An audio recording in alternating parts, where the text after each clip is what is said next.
नमस्ते, आप सभी का हार्दिक स्वागत। महाकवि कालिदास प्रणीत अभिज्ञान शाकुंतल की हम बात कर रहे थे।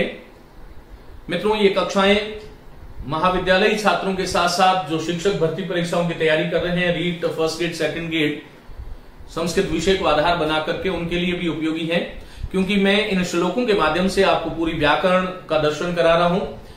कौन सा शब्द, किस शब्द का निर्माण कैसे हुआ, उसकी व्युत्पत्ति क्या है, उपसर्ग, प्रत्यय, संधि और समास जो है वो कौन सा है, और साथ ही छंद और अलंकारों के विषय में भी हम बात कर रहे हैं। तो आइए आज की कक्षा में शुरू कर रहा हूं। अभिज्ञान शाकुंतल के प्रथम अंक का 15वां श्लोक यह है। इस श्लोक में महाकवि कालिदास उस समय का वर्णन कर रहे हैं जब राजर्षि दुष्यंत अपने सारथी के साथ एक हरिण का शिकार करने के लिए निकले थे, और हरिण का वेग बहुत ज्यादा था, और हरिण एक आश्रम का हरिण था। वह आश्रम में प्रवेश कर जाता है। आश्रम में प्रवेश करने से पहले दुष्यंत जो है अपने सारथी से कहता है, सारथी रथ को रोको, क्योंकि ये जो लक्षण दिखाई दे रहे हैं इस भूमि के, ये लक्षण जो है किसी आश्रम के हो सकते हैं। इन चिन्हों को देख करके ऐसा प्रतीत होता है कि महर्षि कर्ण का आश्रम या किसी तपस्वियों का आश्रम जो है समीप ही है। इसलिए यहां पर आश्रम से संबंधित कौन कौन से लक्षण, एक आश्रम की पहचान किस प्रकार से हो सकती है, इसकी बात महाकवि कालिदास इस नाटक के नायक दुष्यंत के माध्यम से करवा रहे हैं। और मंदाक्रांता छंद है। मंदाक्रांता जो छंद है, याद रखिएगा, मंदाक्रांता छंद पहले मंद और फिर आक्रांत। मंदाक्रांता दीर्घ संधि का उदाहरण है। इस छंद में 17 वर्ण या 17 अक्षर होते हैं। 4, 6 और 7 पर यति होती है। लक्षण में बता चुका हूं। मंदाक्रांता छंद का लक्षण है मंदाक्रांता जलधि षड् गई। मंदाक्रांता में का लक्षण जो है वो है जलधि, फिर षड और फिर अगई। जलधि समुद्र कितने 4, षड क्या 6 और अग पर्वत कितने 7, अर्थात 4, 6 और 7 पर जिस छंद में यति होती है वहां पर मंदाक्रांता छंद होता है।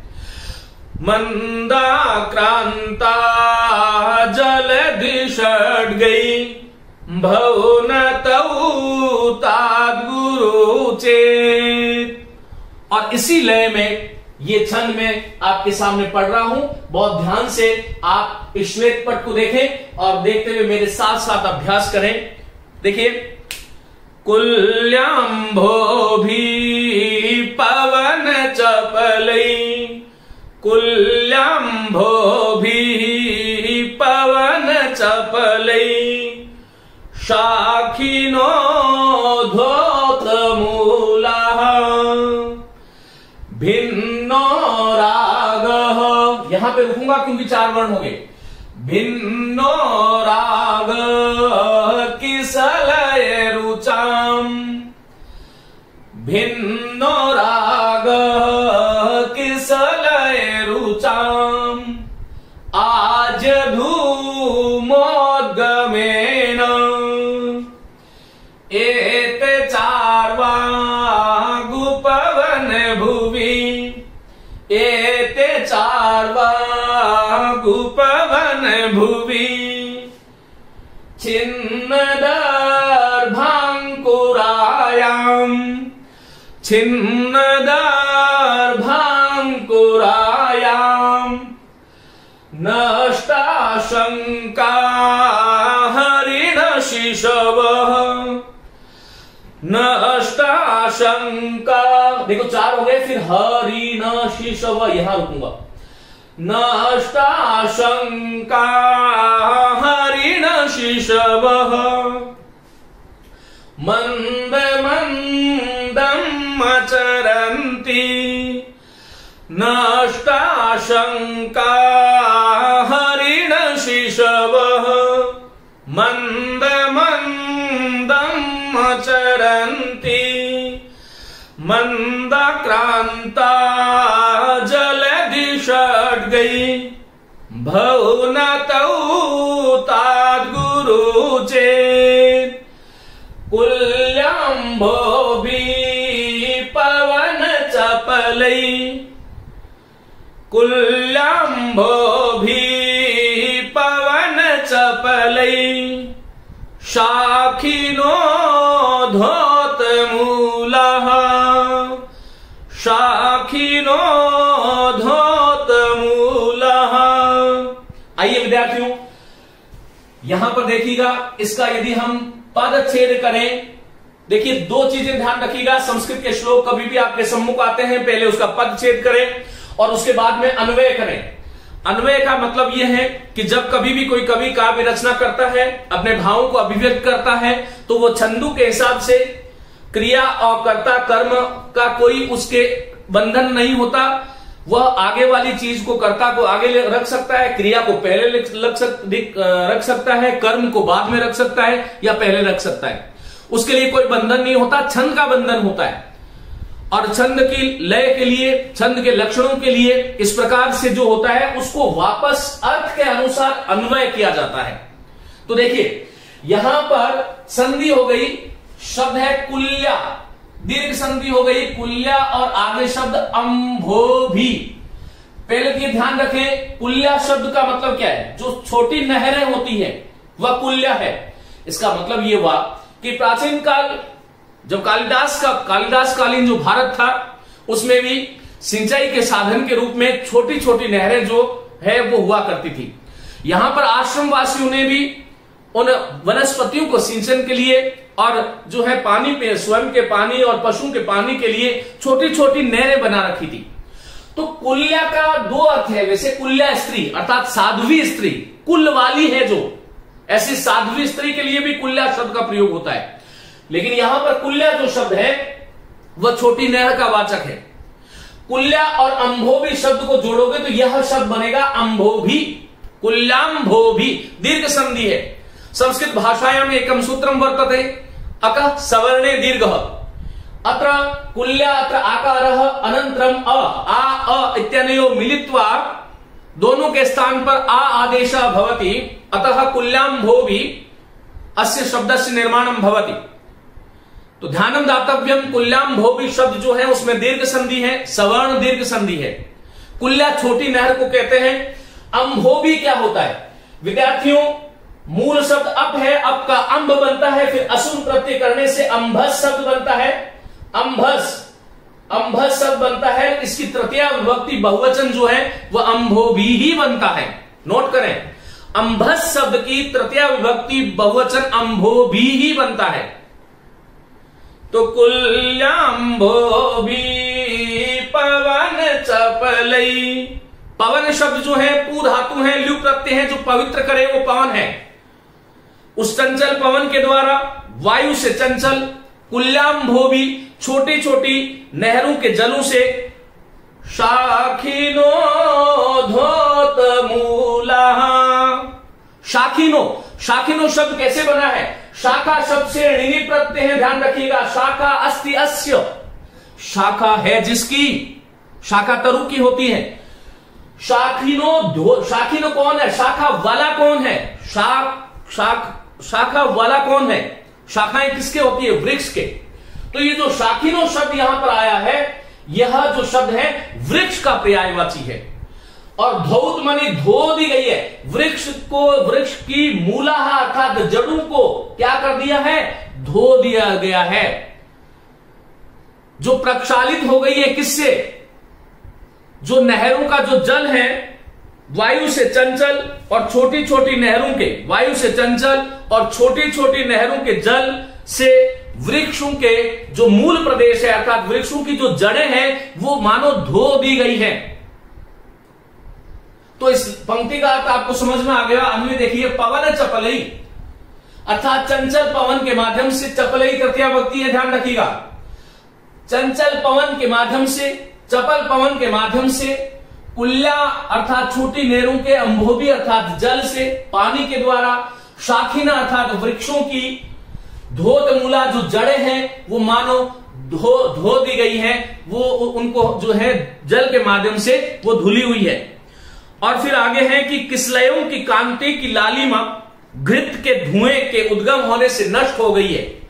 देखिए, पहली बात तो यह है, ये आश्रम का एक चिन्ह है कि आश्रम जहां पर है वहां पर छोटी छोटी नहरें हैं और उन नहरों के जल जो है उसके माध्यम से वृक्षों की जो जड़ें हैं उनको धौत, धाव धातु से कता प्रत्यय है, धाव धातु से कता प्रत्यय है, ऊढ़ हो जाएगा, और धौत अर्थात धो दी गई है। मूला, मूल कहते हैं जड़ को, जड़ों को धो दिया गया है। पहला लक्षण आश्रम का, आश्रम में ऐसे होते थे। फिर आया है कि किसलय रुचाम, किसलय रुचाम रागः, किसलय कहते हैं किसी वृक्ष के जो नए नए जो कॉम्पल जो होते हैं, जो पत्ते हैं, जो नवीन पत्ते हैं, वो पत्ते जो हैं वृक्षों के वो किसलय हैं। और रुचाम अर्थात उसकी कांति, अर्थात वृक्षों के नवीन जो किसले कॉम्पल जो हैं उनकी जो कांति, और रागः उन कांति की जो लालिमा है, किसले अर्थात जो नवीन कॉम्पल जो पत्ते होते हैं, वृक्षों के जो नए नए पत्ते आते हैं, वो रागः अर्थात वो लालिमा से युक्त होते हैं। उन लालिमा से युक्त उन किसलयों को आज्य, आज्य का अर्थ लिखिएगा, आज्य कहते हैं घृत को। लेकिन कौन सा घृत? जो पिघलाया हुआ जो घृत है वो आज्य है। आज्य पात्रम यज्ञ में काम आता है। जो पिघलाया हुआ जो घृत है वो आज्य है, ये ध्यान रखिएगा। आज्य धूम, क्योंकि आश्रमों में प्रतिदिन यज्ञ होते हैं और उस यज्ञ में आज्य अर्थात घृत, पिघला हुआ घी डाला जाता है। उस घी से उठने वाला उद्गमेन धूम, जो उठने वाला जो धूम है उससे भिन्न, छिन्न भिन्न हो गया है, उनकी कांति नष्ट हो गई है। किसकी? किसले रुचाम। कहने का मतलब यह है जी, वृक्षों के जो कॉम्पल जो है उसके जो कांति जो है, उनकी जो लालिमा है उन पत्तों की, उसके ऊपर यज्ञ से उठने वाला जो घृत का जो धुआं है वो जम गया है। उसके कारण उन किसलयों की, उन कोमल पत्तों की जो कांति है वो विनष्ट हो गई है। अब देखिएगा रागः शब्द कैसे बना? रंज धातु है, रंज धातु के साथ में जब घय प्रत्यय जोड़ते हैं, ध्यान रखिएगा, घय प्रत्यय भाव करणार्थयोग, तो यहां पर रंज से रागः शब्द बनता है। आज्य जो है वो किसको बोलते हैं? घृत को, पिघले हुए घृत को। और धूम और उद्गमेन, धूम उद्गम, गुण संधि हो गई है, धूमोद्गमेन। और भिन्ना शब्द कैसे बनता है? भिद धातु के साथ में जब कथा प्रत्यय जुड़ता है, भिद धातु फाड़ने अर्थ में आती है, अर्थात उन पत्तों की जो लालिमा है वो फाड़ दी गई है, मानो नष्ट कर दी गई है। ये ध्यान रखिएगा, इस प्रकार से इसका अर्थ है। तो ये हो गया भिन्न। फिर कहते हैं अर्वाक। पहला लक्षण था कि जो नहरें जो थी छोटी छोटी और उन पवन, चंचल पवन के माध्यम से उस नहरों का जो जल था उससे इन वृक्षों के जो जड़ें हैं वो धुली हुई है। दूसरा आश्रम का लक्षण यह है कि जो किसले, जो वृक्षों के जो कोमल पत्ते जो लालिमा से युक्त हैं, वो यज्ञ में उठने वाले घी के धुएं से लालिमा उनकी हट गई है और वो छिन्न हो गए, छिन्न भिन्न हो गए हैं। फिर कहते हैं अर्वाक। अर्वाक का अर्थ है समीप ही, अर्वाक कहते हैं समीप को। और समीप ही एते, एते अर्थात ये कौन? हरिण। नष्टा आशंका, नष्ट हो गई है आशंका जिसकी, ऐसे हरिण के जो शिशु, देखो शिशु शब्द का प्रथमा विभक्ति बहुवचन जैसे गुरु चलता है, वैसे ही शिशु, शिशु, शिशव, अर्थात समीप ही ये हरिणों के जो बच्चे हैं, हरिण शावक जो हैं, वह आशंका, भय की आशंका से रहित होकर के यहां पर वो चल रहे हैं। और आश्रम की जो जमीन होती है वहां पर कोई शिकार नहीं करता, वहां पर कोई इस प्रकार का व्यक्ति नहीं आता कि हरिण को मार दे। तो ये ध्यान रखिएगा। अर्वाक से एते नष्टा आशंका, समीप, अर्वाक अर्थात समीप, एते अर्थात ये सब हरिण जो है वो नष्ट आशंका, इनके मन में किसी प्रकार का कोई भय नहीं है, ये स्वच्छंद होकर के, भय से मुक्त होकर के जो है यहां पर चल रहे हैं। कहां पर? उपवन भूवि। ये उपवनों की जो भूवि है, भूवि सप्तमी विभक्ति है, भू की, भू कहते हैं जमीन को, उपवन भूवि अर्थात ये उपवन की जो भूवि है, भूमि है, उस पर मंद मंदम चरंती, मंद मंद विचरण कर रहे हैं, मंद मंद चल रहे हैं। यहां पर बीच में एक शब्द आया छिन्न दर्भांकुरायाम। इसका अर्थ क्या है? पहली बात तो छिद शब्द कैसे बनता है? छिद धातु के साथ में कतः प्रत्यय जोड़ लीजिएगा, ध्यान रखिएगा। छिद धातु के साथ में जब कतः प्रत्यय जोड़ते हैं, ये बहुत बार परीक्षाओं में पूछा जाता है, तो छिद धातु से कतः प्रत्यय करते हो तो छिन्नः शब्द बनता है।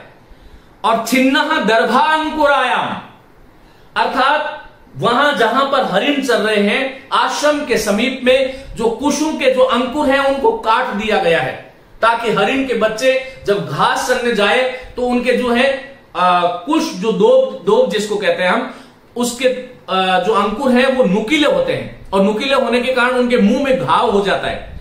लेकिन वहां पर उनको छिन्न कर दिया गया है, और हरिणों में किसी प्रकार की कोई आशंका नहीं है। ये हरिणों के जो बच्चे हैं, जो शिशु हैं, वो उपवन भूमि, इस आश्रम की जो भूमि अर्थात जो जमीन है, उसके ऊपर मंद मंदम चरंती, मंद मंद रूप से विचरण करते हैं। चर धातु से लट लकार प्रथम पुरुष का जो बहुवचन है वह चरंती बनता है। चरति चरत चरंती मंदाक्रांता छंद है। प्रथम अंक में 15वां श्लोक, जिसमें यह वर्णन किया गया है कि इन लक्षणों को देख करके, इन 4 लक्षणों को देख करके, कौन से लक्षण है? छोटी नहरों के द्वारा आश्रम के जो समीप के जो वृक्ष है उनकी जड़ों को मानो धो दिया गया है। दूसरा, ये जो नवीन कौपल जो किसले जो लालिमा युक्त है, वो लालिमा उनकी उड़ गई है क्योंकि प्रतिदिन धुआं उठता है यज्ञ का। तीसरा, ये हरिण जो है वह आशंकाओं से रहित होकर के, अपने हाल में मदमस्त होकर के ये धीरे धीरे विचरण कर रहे हैं, धीरे धीरे चल रहे हैं। राजा अपने साथी से कहता है, इन सब लक्षणों को देख करके मुझे ऐसा प्रतीत होता है कि यहां आश्रम जो है पास में ही है, आश्रम का जो स्थान है वह पास में ही है। और इस प्रकार की बात करते हुए राजा वहां पर अपने सारथी से कहता है, सारथी रथ को रोक दो और मेरे जो राज छत्र चामर इत्यादि है उनको मैं यहीं पर रख देता हूं, क्योंकि कहते हैं कि आश्रमे विनीत वेशेण प्रविष्टव्यम, आश्रम में विनीत वेश में प्रवेश करना चाहिए। राजा को अपने जो राज चिन्ह है उनको उतार देना चाहिए। इसके आगे की कहानी मैं आपको बता रहा हूं। और फिर वहां पर वो जो है राजा अपने राज चिन्हों को उतार करके थोड़ा सा जैसे ही आगे जाता है, और आश्रम के जो प्रवेश द्वार है आश्रम का, उस आश्रम के प्रवेश द्वार पर जैसे ही राजा पहुंचता है और एक घटना होती है, वो घटना आश्रम के प्रतिकूल थी। और इसका वर्णन आगे ये 16वां श्लोक है, इसमें किया गया है। राजा मन में विचार करता है, क्योंकि ये आश्रम के लक्षण थे, आश्रम सम्मुख था। जैसे ही आश्रम के प्रवेश पर राजा दुष्यंत पहुंचते हैं, तब उसके मन में एक विचार आता है कि शांतम इदम आश्रम पदम, ये आश्रम का जो पद है, स्थान जो है वह शांत है। शांत शब्द कैसे बना है? शम धातु के साथ, नोट करें, शम धातु के साथ कतः प्रत्यय, शमन हो गया है, शांति हो गया है। शांतम इदम आश्रम पदम, राजा मन में विचार कर रहा है। क्यों कर रहा है? क्योंकि जैसे ही आश्रम के मुख्य द्वार पर वो आता है राजा, वैसे ही राजा जो है, राजा का जो दक्षिण भुजा जो है वो फड़कने लगती है। इस कथानक को सुनिए। राजा की दक्षिण भुजा जो है, दायां हाथ जो है वो फड़कने लगता है। और शकुन शास्त्र में जब किसी पुरुष का दाहिना हाथ फड़कता है तो शकुन शास्त्र कहता है कि वामेतर कर स्पंदः, वामेतर कर स्पंदः वर स्त्री लाभ सूचकः, अर्थात वाम दक्षिण हाथ, दक्षिण भुजा का फटकना, पुरुष की दक्षिण भुजा जब फड़कती है तब उसे सुंदर स्त्री की प्राप्ति होती है। राजा मन में विचार करता है कि ये आश्रम का स्थान है, ये बहुत सुंदर आश्रम है, और यहां पर तो शम प्रधान तपस्वी रहते हैं, ये शांत आश्रम है, यहां पर श्रृंगार का क्या काम हो सकता है? शकुन शास्त्र के अनुसार मेरी दाहिनी भुजा का फड़कना किसी सुंदर स्त्री से मिलन का सूचक है, लेकिन इस आश्रम में कहां से सुंदर स्त्री आएगी? और फिर दूसरी बात, सुंदर स्त्री है तो भी वह सुंदर स्त्री जो है वो तपस्वी नहीं होगी, तो उससे वह मुझे कैसे प्राप्त हो सकती है? विद्यार्थियों, ये भूमिका है शकुंतला के मिलन की। और वह राजा जो है कहता है कि शांतम इदम आश्रम पदम, शांत है इदम, अर्थात ये आश्रमम पदम, ये आश्रम का स्थान जो है वह शांत है, सम भाव वाला है। यहां पर जो है इंद्रिय जयी तपस्वी निवास करते हैं, तपस्या ही जिनका मुख्य धन है, ऐसे तपस्वी यहां पर रहते हैं। और स्फुरति च, देखो स्फुरति अर्थात स्फुरण कर रही है, फड़क रही है, लट लकार है स्फुर धातु। स्फुरति च बाहु, मेरी जो भुजा है, बाहु एक वचन है, अर्थात दाहिनी जो भुजा है वो फड़क रही है। स्फुरति च बाहु, बाहिर जो दाहिनी भुजा है वह फड़क रही है। कुतः फलम या अस्य, कुतः कहां से, फलम अर्थात फल, यह यहां पर, अस्य इसका। शकुन शास्त्र के अनुसार दाहिनी भुजा का फड़कना सुंदर स्त्री की प्राप्ति कराता है, लेकिन यह शांत आश्रम पद है और मेरी ये भुजा फड़क रही है, उसके अनुसार सुंदर स्त्री का मिलन होना चाहिए। लेकिन इसका फल यहां पर कहां कैसे मिल सकता है, क्योंकि ये तो आश्रम स्थान है और आश्रम में मुझे सुंदर स्त्री कैसे प्राप्त हो सकती है, वो अपने मन में विचार करता है। नीचे वाली जो पंक्ति है वह बहुत बार परीक्षाओं में पूछी जाती है, ध्यान रखिएगा। और ये सूक्ति हैं, रीट इत्यादि परीक्षाओं में ये सूक्तियां जो है आती हैं। तो नीचे वो राजा, ऊपर तो ये तर्क दे रहा है और तर्क देकर के नीचे राजा स्वयं ही संतुष्ट हो रहा है। कैसे संतुष्ट हो रहा है, वह कह रहा है अथवा भवितव्यानाम द्वाराणि भवन्ति सर्वत्र, अथवा भवितव्यानाम द्वाराणि भवन्ति सर्वत्र। राजा मन में विचार करता है कि इसका फल कैसे मिल सकता है, फिर खुद ही अपने आप को संतुष्ट करता हुआ, तर्क देता हुआ कहता है अथवा क्योंकि भवितव्यानाम अर्थात होने वाली जो घटनाएं हैं उनके द्वाराणी अर्थात उनके दरवाजे भवंती होते हैं सर्वत्र, सभी जगह खुले होते हैं। जो हमारे जीवन में अवश्यम भावी घटनाएं होती है वो कहीं पर किसी भी जगह किसी भी प्रकार किसी भी तरह से आपके सम्मुख उपस्थित हो सकती हैं। उसका कोई जो है उसको कोई रोक नहीं सकता, क्योंकि भावी जो है अर्थात घटित होने वाली घटना घटित होकर के ही रहती है। भले ही आश्रम पद हो, भले ही श्रृंगार के विरोधी तपस्वी यहां पर निवास करते हो, लेकिन शकुन शास्त्र झूठा नहीं हो सकता। इसका मतलब यह है कि कालिदास को कहीं न कहीं ज्योतिष शास्त्र पर भी जो है अटूट विश्वास, अटूट श्रद्धा उनकी थी।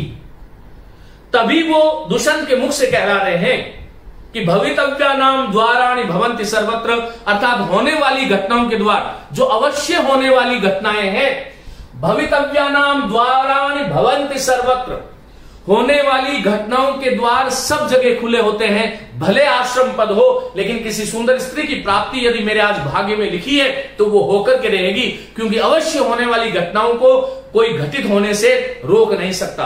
आर्या छंद है इसमें। भवितव्यानाम जो शब्द है वो भू धातु के साथ में तव्यत प्रत्यय लगता है, ध्यान रखिएगा, योग्य या चाहिए अर्थ में। तो ये शब्द बनता है भवितव्य, और भवितव्यम, भवितव्या, भवितव्यम तीनों लिंगों में चलता है। और षष्ठी व्यक्ति का बहुवचन बनता है भवितव्यानाम। द्वाराणी शब्द प्रथमा व्यक्ति का बहुवचन है। द्वार शब्द से द्वारम, द्वारे, द्वाराणी। भवंती शब्द भू धातु का लट्लकार प्रथम पुरुष का बहुवचन है, भवति, भवता, भवंती। सर्वत्र जो शब्द है इसमें आया हुआ सर्वत्र अव्यय पद है। सर्व शब्द से त्रल प्रत्यय लगता है, सर्वत्र, ये ध्यान रखिएगा, सभी जगह स्थानवाचक क्रिया विशेषण है ये। कुता शब्द जो है याद रखो किम है, किम सर्वनाम सूचक शब्द है किम, और किम के साथ में तसिल प्रत्यय जुड़ता है, पंचम्याम तसिल, पंचमी अर्थ में तसिल प्रत्यय होता है, वहां उस तसिल प्रत्यय से कुतः शब्द बनता है और इसका अर्थ होता है कहां से, कुतः कहां से। और शांत शब्द में बता चुका हूं, शम धातु के साथ कुतः प्रत्यय। इदम जो है, इदम शब्द का अर्थ होता है यह। आश्रम जो शब्द है वो आ उपसर्ग के साथ शम शब्द है। पदम स्थान को कहते हैं। स्फुरति लट लकार प्रथम उसका बहुवचन है। च जो है वो योजक अव्यय है, ये ध्यान रखिएगा। बाहु शब्द भुजा को कहते हैं। फलम इह और अस्य, फलमिया अस्य दीर्घ संधि का उदाहरण है, फलम इह अस्य। यहां इसका फल कैसे मिल सकता है, लेकिन राजा दूसरे क्षण कहता है कि भवितव्यानाम द्वाराणि भवन्ति सर्वत्र, होने वाली घटनाओं के द्वार सब जगह खुले होते हैं। देखिए, शांतमिदं आश्रम पदम स्फुरति च बाहु कुत फलम यास्य। शांतम इदम आश्रम पदम इसफुरति च बाहु कुत फलम यास्य अथवा भवितव्यानाम द्वाराणि भवन्ति सर्वत्र। आर्या छंदेश में ध्यान रखिएगा। आगे वो जो है, जैसे ही राजा ऐसा विचार करता है और उधर से अनुसुईया, प्रियव्रता और शकुंतला वृक्षों के सिंचन करने के लिए बड़े बड़े घड़े लेकर के वहां उसे कहीं वो झुरमट से राजा की नजर उनके ऊपर पड़ जाती है। देखो, इधर से विचार आया और उधर से फल मिल गया। अनुसुईया, प्रियव्रता, ये शकुंतला की दो सखियां हैं जो वास्तव में सखी धर्म और मैत्री को निभाने वाली हैं। मैत्री का आदर्श उदाहरण प्रस्तुत करते हैं कालिदास इन दोनों सखियों के माध्यम से। मैंने आपको आरंभ में बताया था कि अभिज्ञान शाकुंतल की जो मूल कथा महाभारत के शकुंतलोपाख्यान से ली गई, महाकवि कालिदास ने अपने कवित्व कौशल से उसमें कुछ परिवर्तन करते हुए पाठकों के सम्मुख, दर्शकों के समक्ष इस प्रकार की घटना का ताना बाना बुनते हैं कि वह बहुत ही रोचक और सरस हो जाता है और भारतीय साहित्य की अमूल्य निधि बन गया अभिज्ञान शाकुंतलम। तो जैसे ही उसके मन में ये विचार आया कि भाई ये भुजा फड़क रही है और कहां से इसका फल मिल सकता है, नीचे वो खुद कहता है कि होने वाली घटनाओं के द्वार सब जगह खुले होते हैं। तो उधर से जैसे ही वो ऐसा वाक्य सोच करके जैसे ही आगे देखता है, सम्मुख जैसे ही देखता है, उस झुरमट में से 3 सखियां उसको दिखाई देती है। अब राजा दुष्यंत क्या कहता है, देखो, शुद्धांत दुर्लभम इदम वपुराश्रम वासिनो यदि जनस्य, शुद्धांत दुर्लभम इदम वपुराश्रम वासिनो यदि जनस्य, दूरीकृताः खलु गुणैर उद्यान लता वनलताभिः। कहते हैं कि शुद्धांत दुर्लभम इदम वपुर आश्रम वासिनो यदि जनस्य दूरीकृता खलु गुणैर उद्यान लता वन लता भी। यहां इसका मतलब यह है कि उद्यान लता और वन लता, वन की लताओं ने उद्यान की लताओं को तिरस्कृत कर दिया है, दूरीकृता अर्थात उनका उपहास कर दिया है। राजा अपने मन में विचार करता है कि शुद्धांत दुर्लभम इदम, इदम वपु, ये जो शरीर जो मैं देख रहा हूं इन तीनों के, वपु कहते हैं शरीर को, इदम यह, वपु शब्द नपुंसक में है इसलिए इदम इसका विशेषण आया। इदम वपु, यह जो शरीर जो मैं देख रहा हूं, ये जो आकृतियां मैं जो देख रहा हूं, ये आकृतियां इतनी सुंदर हैं, इतनी मनोहारी हैं, इतनी मन को हरने वाली हैं, इतनी रुचिकर हैं कि शुद्धांत दुर्लभम इदम, शुद्ध अंत, शुद्धांत कहते हैं रनिवास, जो राजप्रसाद है, जो राजा का राजप्रासाद जो है या राजा का जो अंतःपुर है, वहां पर सुंदर सुंदर जो स्त्रियां हैं, उन शुद्धांत अर्थात उस राजा के अंतःकर में भी, अंतःपुर में भी दुर्लभम इदम वपु, ये जो मैं सम्मुख शरीर देख रहा हूं, ऐसी सौंदर्य शालिनी स्त्रियां तो राजा के अंतःपुर में भी नहीं होती। और यदि इस प्रकार का सौंदर्य आश्रम वासिनो यदि जनस्य, आश्रम में निवास करने वाले, आश्रम वासिनो, आश्रम में निवास करने वाली यदि इन बालाओं का इतना सौंदर्य है तो ये बड़ी आश्चर्य की बात है। क्योंकि ये बात ठीक वैसे ही हो गई कि एक तो उद्यान लता है, उद्यान लता का मतलब है अंतःपुर, राजप्रासाद की जो स्त्रियां हैं वो यहां पर उद्यान लता, उपमा अलंकार है। और वन लता अर्थात जो ये ऋषि कन्याएं जो हैं, अब होता क्या है देखिए, वन की लताएं जो है वो छिन्न भिन्न अपने स्वभाव से परिवर्धित और शोभित होती हैं। वहां पर कोई माली नहीं आता, उसको कोई सींचता नहीं, प्रकृति ही उसको सींचती है और प्राकृतिक रूप से ही वह स्वाभाविक रूप से ही वन की लताएं बढ़ती हैं, घटती हैं। तो ये आश्रम की जो कन्याएं हैं, इनका भी कोई पालन पोषण करने वाला नहीं है, इनके पास कोई कृत्रिम सामग्री नहीं है, इनकी कोई काट छांट नहीं कर रहा, सौंदर्य प्रसाधन सामग्री नहीं है, खाने को इनके पास अच्छी चीजें नहीं है। क्योंकि उद्यान की लताओं को तो एक माली होता है और उसके माध्यम से पल्लवित और पुष्पित किया जाता है, समय समय पर छंटाई और कटाई की जाती है, सुंदर बनाया जाता है। राजप्रसाद की जो अंतःपुर की जो रानियां हैं उनको अच्छा खाने को मिलता है, अच्छा पहनने को मिलता है, और सौंदर्य वर्धक सामग्रियां, सौंदर्य जो प्रसाधन है, सुंदरता के निमित्त जितनी भी सामग्रियां हैं वो सारी की सारी सामग्रियां उनके पास मौजूद होती है। उन रानियों के पास ये सब तमाम सामग्रियां उपलब्ध होते हुए भी ये वन की जो लताएं अर्थात ऋषि की जो कन्याएं हैं, ये अंतःपुर की रानियों को दूरी करता, अर्थात उनका उपहास हो गया है। उनके सौंदर्य को ऋषि कन्याओं ने अंतःपुर की रानियों के जो सौंदर्य है वो दूरी करता, उसको तिरस्कृत कर दिया है। ये वन की लता रूपी जो ऋषि कन्याएं हैं, ये ऋषि कन्याएं स्वभाव से इतनी सुंदर है कि वो सचेत जागरूक और जागृत रहते हुए जो पाली जाने वाली जो अंतःपुर की जो सुंदर सुंदर स्त्रियां हैं, उनका सौंदर्य भी उनके सम्मुख कुछ भी नहीं रहा है। उनका सौंदर्य इतना अधिक है, ये वन लता रूपी जो ऋषि की कन्याएं हैं उनका सौंदर्य इतना अधिक है कि मेरे शुद्धांत दुर्लभम, मेरा जो अंतःपुर है उसमें भी इस प्रकार का शरीर, सौंदर्य युक्त शरीर देखने को नहीं मिलता। तो यहां पर राजा साक्षात जैसे देखता है, और यहां पर एक बात और ये ध्यान रखिएगा कि देखिए ये विचार जो है वो कालिदास के हैं, पात्रों के माध्यम से वह ये बात कहलाते हैं। लेकिन इस श्लोक से कहीं ना कहीं यह भी ध्वनित होता है कि महाकवि कालिदास प्रकृति सौंदर्य के उपासक थे, प्रकृति में जीना उनको अच्छा लगता था। प्राकृतिक रूप से, सहज रूप से, स्वाभाविक रूप से जो सौंदर्य अपने आप में वर्धित होता है वो कहीं रक्षित सौंदर्य से 1000 गुना ज्यादा जो है उत्कृष्ट होता है, उम्दा होता है, उत्तम होता है। और यही बात यहां पर कालिदास ने जो है राजा दुष्यंत के माध्यम से उसके शब्दों में कहलाई। तो ये थे आज के 3 श्लोक। आगे हम पढ़ते रहेंगे विद्यार्थियों, इसके माध्यम से आप बहुत कुछ चीजें सीख सकते हो, समझ सकते हो। और ये ध्यान रखिएगा श्लोकों का किस प्रकार हम अनुवाद करें, कौन सा शब्द की विभक्ति कैसी है। धीरे धीरे जैसे मैं आगे बढ़ूंगा और इसके बारे में हम लोग बात करते रहेंगे। आज की कक्षा देखिए, गुणई का अर्थ गुण शब्द की तृतीया विभक्ति है, और गुणई उद्यान लता में विसर्ग संधि हो गई है।